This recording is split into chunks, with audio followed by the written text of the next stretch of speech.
Conspiracies are interesting because we tend to get into those as we're older. And I think that's why they tend to be a little darker. You know, you very rarely, you'll hear about good ghosts and evil ghosts and angels and demons. Very rarely do you hear about good conspiracies. There's not like an Illuminati out there doing good deeds that we know of. There are always these mean conspiracies.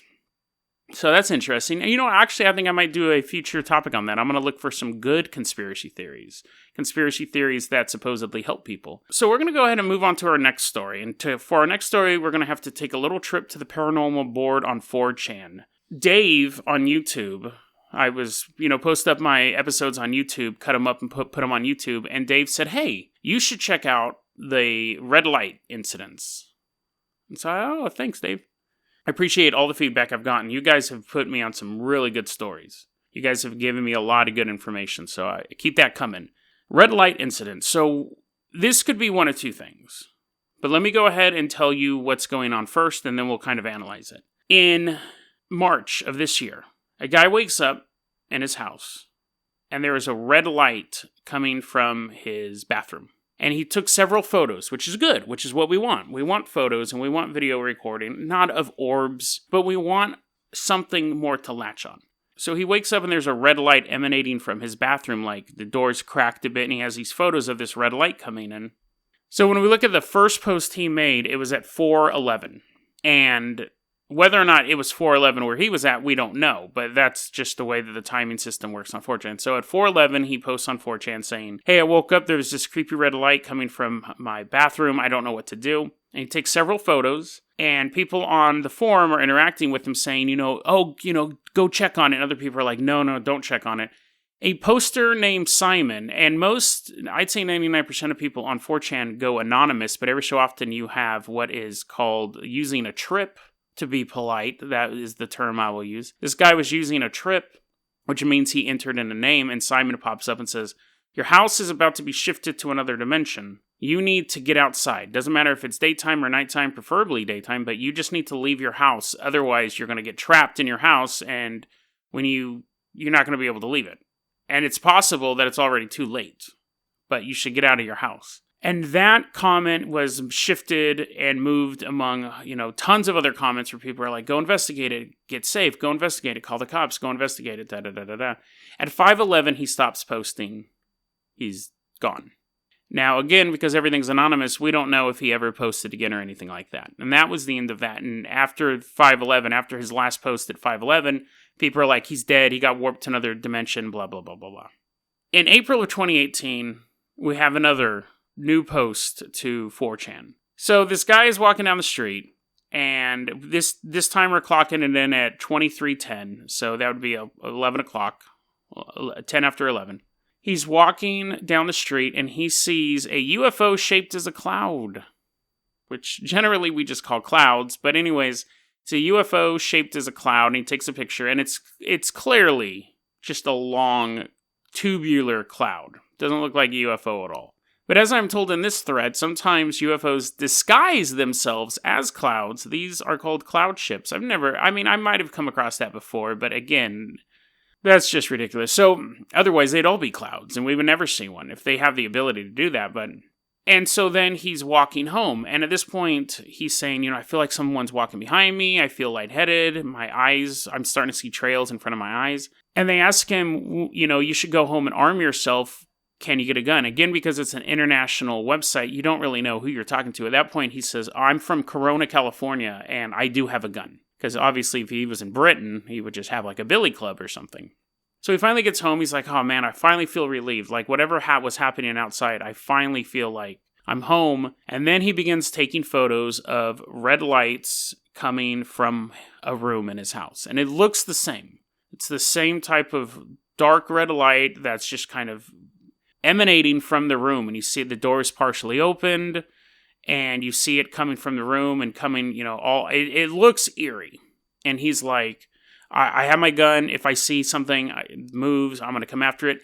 Now, Simon is back in this thread as well, and he again using the name Simon, and he's like, this house is about to be shifted into another dimension. You need to leave the house and get out of the house. And he's like, oh, and I should say too, this poster, the guy who started this thread, actually did take a photo of himself with a bloody nose, saying, I got a bloody nose from whatever was happening outside, and there's a picture of him with blood on his face. People are saying stay, people are saying go in the room and see what's in there. Simon's saying to leave the house as soon as possible. And the anonymous guy, the guy who is telling the story, says that he starts to see a shadow moving in the room. At 2:07 in the morning is the last time he posted. And then they wait basically an hour to call it. The people on 4chan are still commenting on it. And after about an hour, they're like, okay, he's been gone for an hour. Something happened to this guy.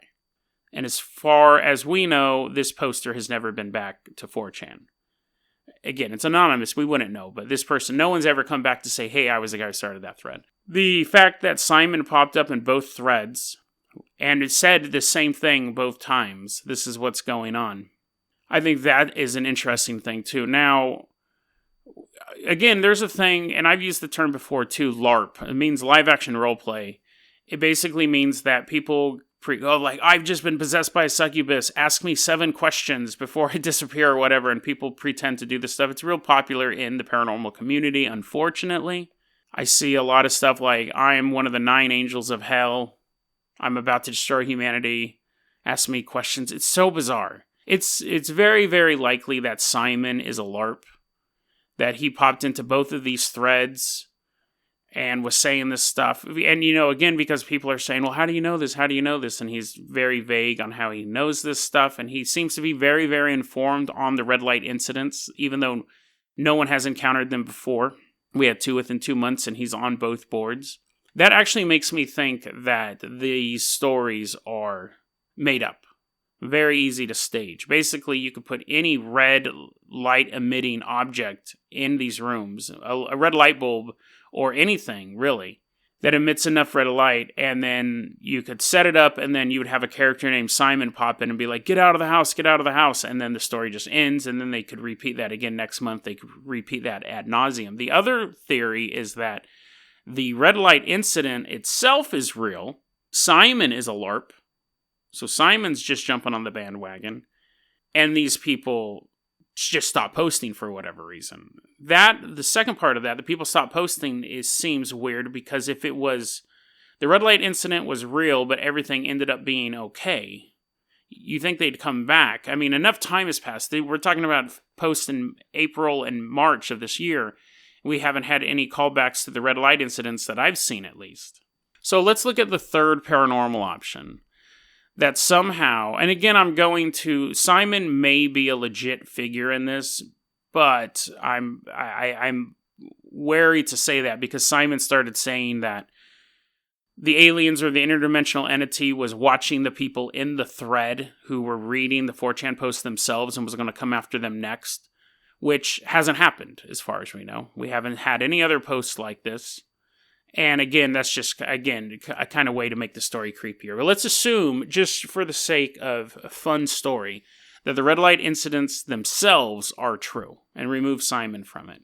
I think there is something scary about a supernatural force invading your own home. I think that's why we find ghosts in your house far scarier than a ghost in an abandoned asylum. Generally, when you have the 2 types of stories, especially like when we look at fiction, you have a group of people go into an asylum, and the asylum has to lock them in. They're like, hey, let's go here for the night and drink and have sex and do drugs, and a ghost is taking them out one by one. And when we watch shows like Ghost Hunters and stuff like that, where they go into the asylum, they're like, we're here in, Westmore Prison, and we're going to be here all night, and we're going to investigate all these ghosts. It's not as scary as you are a family living in a house that is haunted.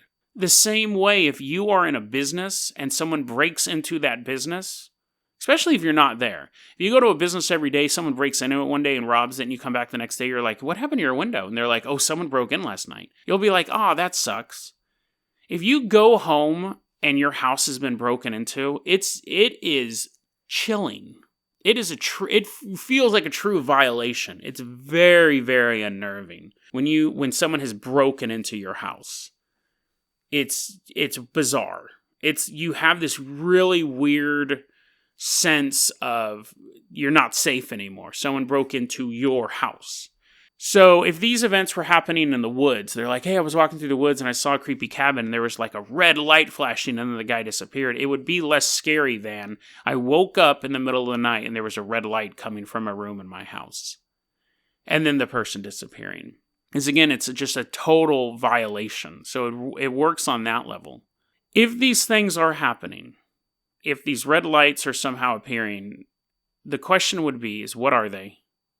And what are they doing? Nobody wants to wake up to that. And nobody wants to disappear to that too.